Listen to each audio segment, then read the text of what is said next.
Assalamualaikum warahmatullahi wabarakatuh. Perkenalkan, nama saya Hayati, NIM 21203862202054. Di sini saya akan menjelaskan materi-materi yang sudah dipelajari untuk memenuhi ujian akhir semester mata kuliah Ekonomi Makro Islam. Adapun materi yang akan saya paparkan, yang pertama yaitu pertumbuhan ekonomi, yang kedua yaitu pendapatan nasional, yang ketiga yaitu perekonomian terbuka, dan yang keempat yaitu isu-isu kontemporer. Yang pertama yaitu pertumbuhan ekonomi. Pertumbuhan ekonomi adalah peningkatan kualitatif dari output ekonomi suatu negara atau wilayah selama periode waktu tertentu. Ini menggambarkan perubahan positif dalam ukuran dan kemampuan perekonomian untuk menghasilkan barang dan jasa. Secara umum, pertumbuhan ekonomi diukur dengan menggunakan produk domestik bruto, yaitu nilai pasar total dari semua barang dan jasa yang dihasilkan dalam suatu negara selama periode waktu tertentu. Adapun sumber-sumber kenaikan pertumbuhan ekonomi, yang pertama yaitu kenaikan penawaran tenaga kerja. Kenaikan penawaran tenaga kerja yang mencakup jumlah dan kualitas tenaga kerja yang tersedia dalam suatu ekonomi dapat memberikan kontribusi signifikan terhadap pertumbuhan ekonomi. Jika jumlah tenaga kerja meningkat, baik melalui peningkatan populasi atau partisipasi tenaga kerja, hal ini dapat menghasilkan peningkatan output dan produktivitas. Yang kedua yaitu kenaikan modal fisik atau sumber daya manusia. Kenaikan modal fisik seperti investasi dalam infrastruktur, mesin, peralatan, dan teknologi dapat meningkatkan kemampuan produksi suatu ekonomi. Dengan adanya modal fisik yang memadai, perusahaan dapat meningkatkan kapasitas produksi dan efisiensi operasional mereka. Yang ketiga yaitu kenaikan produktivitas. Produktivitas merujuk pada efisiensi pengguna sumber daya untuk menghasilkan barang dan jasa. Kenaikan produktivitas berarti dapat menghasilkan lebih banyak output dengan sumber daya yang sama atau menghasilkan output yang sama dengan sumber daya yang lebih sedikit. Manfaat pertumbuhan ekonomi. Berikut ada beberapa manfaat penting dari pertumbuhan ekonomi. Yang pertama yaitu peningkatan pendapatan dan kesejahteraan. Pertumbuhan ekonomi yang berkelanjutan menciptakan peluang kerja baru dan meningkatkan pendapatan individu. Hal ini memberikan kesempatan bagi masyarakat untuk memperbaiki taraf hidup mereka, mengurangi kemiskinan dan meningkatkan kesejahteraan umum.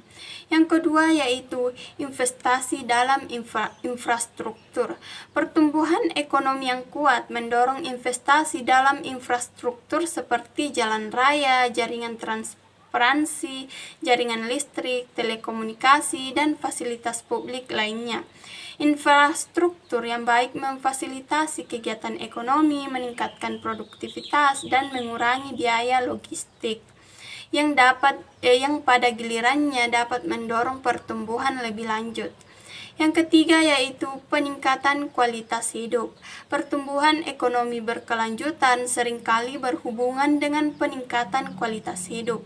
Dalam masyarakat yang mengalami pertumbuhan ekonomi yang kuat, ada kemungkinan meningkatnya akses ke pendidikan yang berkualitas, layanan kesehatan, sanitasi, air bersih, dan perumahan yang lebih baik.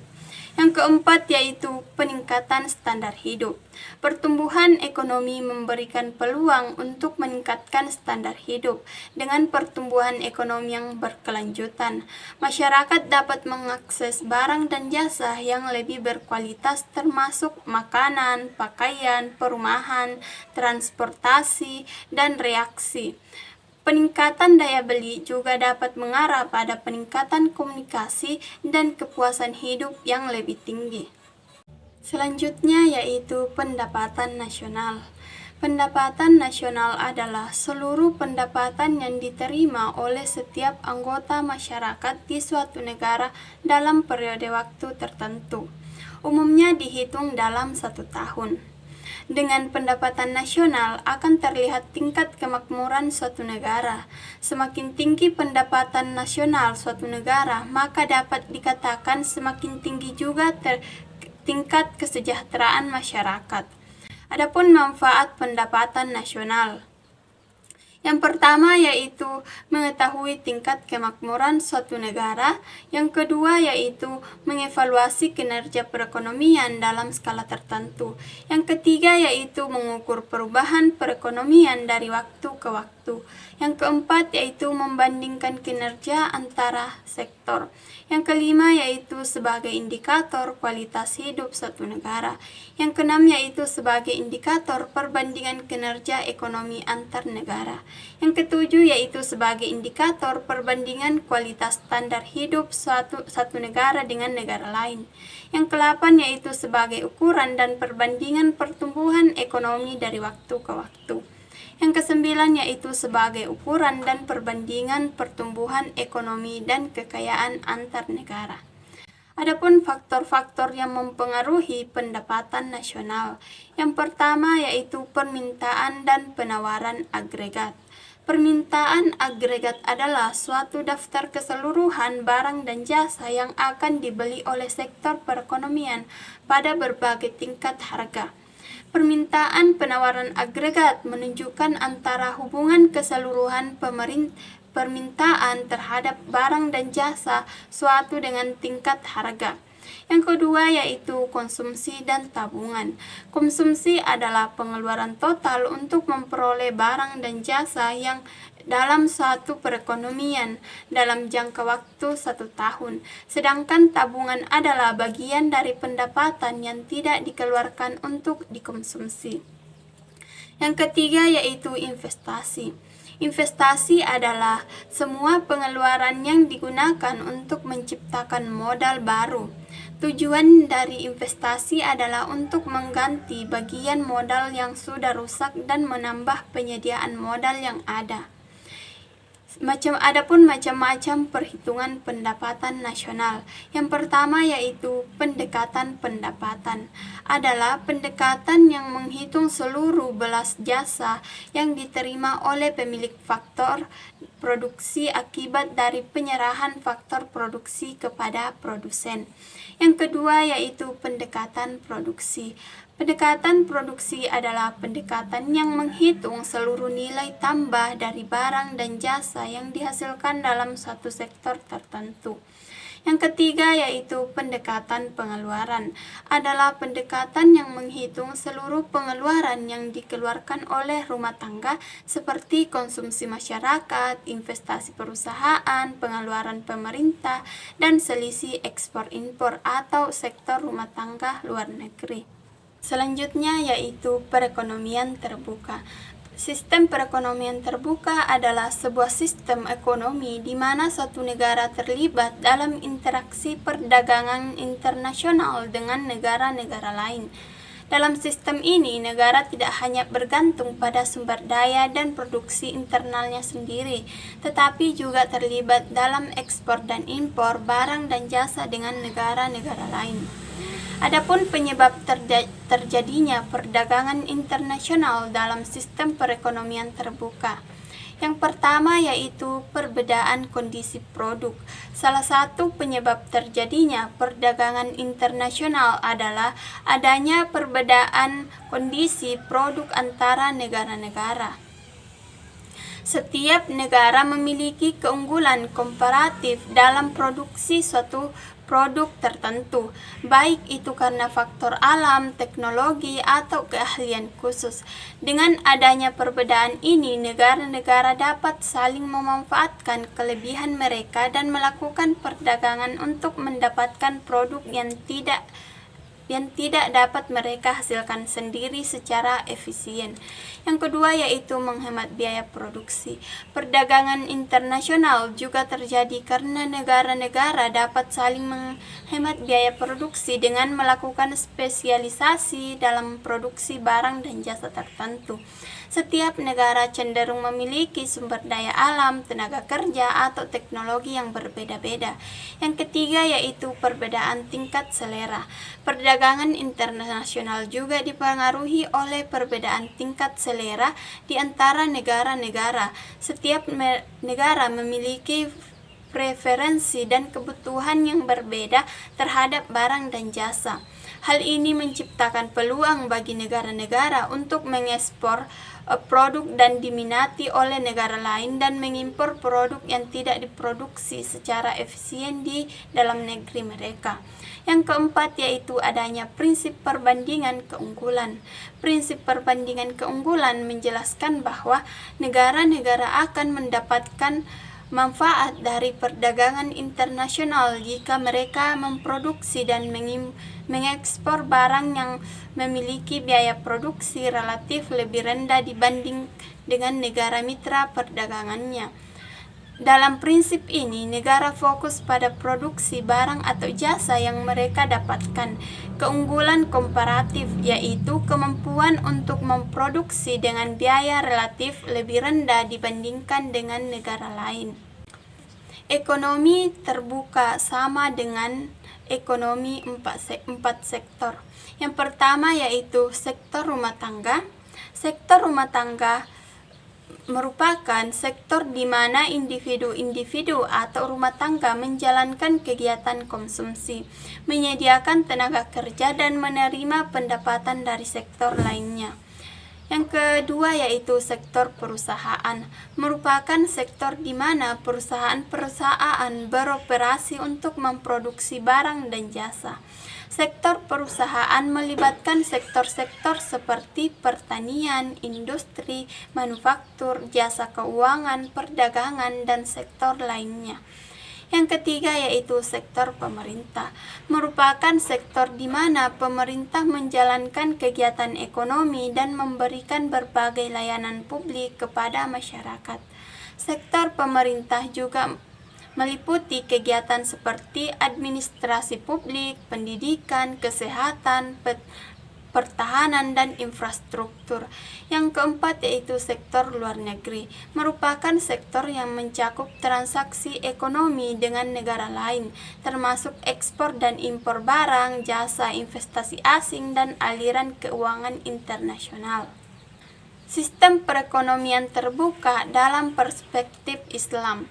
Perekonomian terbuka dalam perspektif Islam adalah sistem ekonomi yang didasarkan pada prinsip-prinsip ekonomi Islam dan melibatkan interaksi antara negara-negara atau wilayah ekonomi yang saling terhubung melalui perdagangan internasional, aliran modal, dan pergerakan tenaga kerja. Dalam perekonomian terbuka, Islam menekankan pentingnya mempertimbangkan nilai-nilai moral dan etika dalam setiap aspek kegiatan ekonomi. Selanjutnya yaitu isu kontemporer. Isu kontemporer adalah suatu pokok persoalan yang terjadi pada masa sekarang dan menjadi permasalahan yang masih hangat dibicarakan. Isu kontemporer dapat berkembang karena banyaknya masalah yang timbul akibat berbagai faktor baik dari internal maupun eksternal. Macam-macam isu kontemporer. Yang pertama yaitu isu saat ini. Isu saat ini adalah masalah yang sedang relevan dan terjadi di masa sekarang. Contohnya dalam konteks global saat ini, perubahan iklim dan pemanasan global yang mengakibatkan cuaca ekstrim, peningkatan suhu, dan perubahan lingkungan. Yang kedua yaitu isu berkembang. Isu berkembang adalah masalah yang sedang berkembang dan memerlukan perhatian lebih lanjut. Isu berkembang seringkali merupakan isu yang telah ada sebelumnya, tetapi semakin kompleks dan relevan. Contohnya revolusi teknologi dan transformasi digital yang melibatkan perkembangan kecerdasan buatan, otomatisasi, dan pengaruhnya terhadap pekerjaan, privasi, dan etika. Yang ketiga yaitu isu potensial. Isu potensial adalah masalah yang mungkin berkembang menjadi isu yang signifikan di masa depan. Isu ini dapat muncul sebagai hasil dari perubahan sosial, teknologi, politik, atau lingkungan. Contohnya, keamanan siber dan privasi data yang dapat menjadi lebih kompleks dan serius seiring dengan perkembangan teknologi informasi. Macam-macam isu kontemporer konvensional. Yang pertama yaitu inflasi. Inflasi adalah peningkatan umum dan berkelanjutan dalam harga barang dan jasa dalam suatu perekonomian selama jangka waktu tertentu. Isu inflasi menjadi penting karena dapat berkembang pada daya beli masyarakat, kestabilan ekonomi, dan kebijakan moneter yang diambil oleh bank sentral. Yang kedua yaitu ketimpangan pendapatan. Ketimpangan pendapatan mencerminkan kesenjangan dalam distribusi pendapatan di antara individu atau kelompok dalam suatu masyarakat. Isu ini menjadi perhatian karena ketimpangan yang tinggi dapat menghasilkan ketidakadilan sosial dan ekonomi, serta dapat mengganggu stabilitas dan keberlanjutan ekonomi. Ketimpangan pendapatan yang besar juga dapat berdampak negatif pada mobilitas sosial, kesempatan yang setara, dan stabilitas politik. Yang ketiga yaitu perdagangan internasional. Perdagangan internasional melibatkan pertukaran barang dan jasa antara negara-negara. Isu-isu dalam perdagangan internasional mencakup perlindungan, perdagangan, tarif kota, serta kebijakan dagang yang adil dan setara. Ketidakseimbangan dalam perdagangan internasional dapat mempengaruhi pertumbuhan ekonomi, lapangan kerja, dan kesejahteraan masyarakat di negara-negara yang terlibat. Yang keempat yaitu revolusi industri 4.0.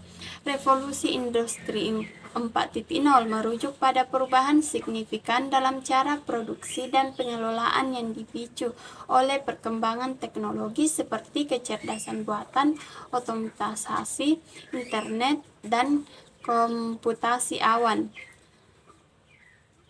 Macam-macam isu kontemporer Islam. Beberapa isu kontemporer yang terkait dalam Islam. Yang pertama yaitu keuangan Islam. Isu keuangan Islam melibatkan pengembangan dan implementasi prinsip-prinsip keuangan yang sesuai dengan ajaran Islam, seperti larangan riba, qarar, dan maisir. Isu-isu dalam keuangan Islam mencakup pengembangan produk keuangan yang sesuai dengan syariah, pengawasan terhadap lembaga keuangan Islam, serta pengembangan lembaga keuangan Islam yang dapat memenuhi kebutuhan masyarakat Muslim. Yang kedua yaitu pengentasan kemiskinan. Isu pengentasan kemiskinan dalam konteks Islam melibatkan upaya untuk mengurangi ketimpangan sosial dan ekonomi serta memastikan kesejahteraan umat Muslim. Hal ini melibatkan implementasi konsep zakat dan sedekah sebagai instrumen dalam mengurangi kesenjangan ekonomi dan membantu mereka yang membutuhkan. Yang ketiga yaitu perdagangan dan investasi syariah. Isu perdagangan dan investasi syariah berkait dengan pengembangan dan promosi perdagangan dan investasi yang sesuai dengan prinsip-prinsip syariah dalam Islam.